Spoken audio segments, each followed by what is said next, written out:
Good Morning Business, la pépite. Notre pépite ce matin, c'est donc une pépite de Julien Casqui. On va parler d'éducation parce que le secteur de l'éducation est en pleine révolution. Et oui, et notre invité veut développer les soft skills des enfants et pour cela, elle a créé son école primaire privée en septembre dernier. Sa particularité, des cours de codage informatique, de yoga et même d'éducation au développement durable. Bonjour Barbara de Baudry-Dasson. Bonjour Julien. Vous êtes la fondatrice d'Union School. Alors les enfants suivent le programme français classique, oui, le programme anglo-saxon et en plus des cours artistiques. Ça leur fait quand même des journées assez chargées, n'est-ce pas? Chargées, oui. Variées, oui aussi. Donc effectivement, vous l'avez dit, une école maternelle, on accueille les enfants de 2 à 11 ans, double programme, donc avec une école avec une ambition académique et bilingue importante, mais la volonté, le souhait de développer toutes les compétences transversales des enfants. Donc ce sont plus de 10 activités qui sont intégrées dans la semaine d'école des enfants, avec, vous l'avez repris, un module d'éducation au développement durable, une éducation artistique, du yoga, du codage, de la philosophie depuis la maternelle, depuis l'âge de 3 ans. On peut enseigner la philosophie à 3 ans. De la vie à 3 ans. Sur des thèmes, grandir, qu'est-ce que le beau, etc. Donc on voit les petits intervenir, prendre la parole successivement, c'est extrêmement réjouissant. Moi-même, j'assiste parfois à des cours. On a des ateliers aussi sur le fonctionnement du cerveau, puisqu'on a la chance de travailler avec le CNRS. Mais là, j'empiète peut-être sur les questions qui allaient venir. C'est quoi les critères de sélection? Parce que je suis allé voir sur votre site, il y a quand même tout un dossier à remplir. Enfin, j'avais l'impression d'être sur un dossier d'entrée à Sciences Po, quoi. Avec, non. Même, vous donnez des bulletins scolaires. Je veux dire, pour des gamins de 4 ans, c'est quand même compliqué, non? C'est plutôt l'inverse, en fait. La démarche est très simple. En fait, c'est totalement classique de poser la question de savoir qui sont les parents et les bulletins des années précédentes. Mais on ne sélectionne pas les enfants sur... Il n'y a pas de test, en fait, fait à l'entrée.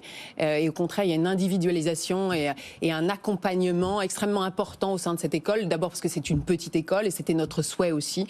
Donc on est entouré non seulement d'enseignants, mais on a une coordinatrice des programmes, une jeune femme spécialisée en besoins spécifiques. Mais du coup, et on individualise au maximum. Mais il y a quand même des critères, forcément. Si vous avez 20 élèves par classe, donc forcément, il y a une sélection. On essaie de conserver une moitié fille, moitié garçon, mais il n'y a pas de critères supplémentaires à celui-là. Alors moi, j'étais surprise aussi de voir que les enfants allaient faire de la méditation, parce que je me dis, des petits déjà, se concentrer, c'est pas toujours très simple. Alors, rester à méditer, je me dis, comment ils font?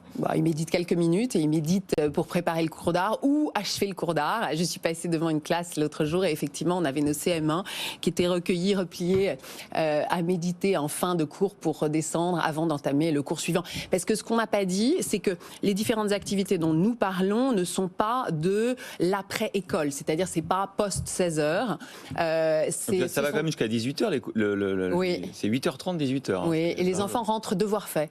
Ah ouais. Les enfants rentrent devoir. Ça va. Les enfants rentrent devoir fait. Effectivement, il y a le côté académique, mais par exemple, les élèves de primaire démarrent la semaine d'école par du chant avec les choristes de la merveilleuse chanteuse Camille. On fait du codage en fin de matinée. On peut faire. Donc, on n'est pas assis sur une chaise toute la journée, puis de 16 à 18 heures. Alors ça a un coût quand même, cette école. Oui, c'est 18 500 € l'année, ce qui est quand même assez élevé. De 2 à 11 ans, chaque année coûte le même prix. Oui. Alors pour les petits d'abord, ils sont entourés de 3 adultes pour un ratio de 20 enfants. Mais je voudrais revenir sur ce sujet.